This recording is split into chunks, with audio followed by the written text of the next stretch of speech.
ছিল। আচ্ছা, ওনার একটা আমি ওয়াজ ইউটিউবে শুনছিলাম, জাস্ট মনে পড়লো তাই বোঝাচ্ছি। আমার স্যার পাশে আছেন, রাগ করবেন না, আমি কাউকে আঘাত করার জন্য বলছি না, সমাজের বাস্তব চিত্র বলছি।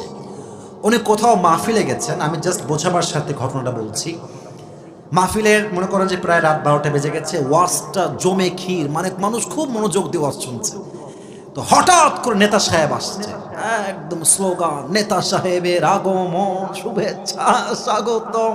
নেতা সাহেবের চরিত্র ফুলের মতো পবিত্র, স্লোগান দিয়ে মাহফিলের পরিবেশ অবস্থা খারাপ। আচ্ছা গেল, তো নেতা সাহেব এসে হ্যান্ড মাইক নিয়েছে আর কি, হুজুরের ডান পাশে হ্যান্ড মাইক নিয়ে খালি একটা কথা, ভাইরা আমার, नमाज नमाज नमाज। हुजूर বলছি यार ये मैं कहाँ आ गया, तो कन्फर्म जन्नत से भाग के आई है यार। এত ভালো নেতা, নামাজ নামাজ নামাজ।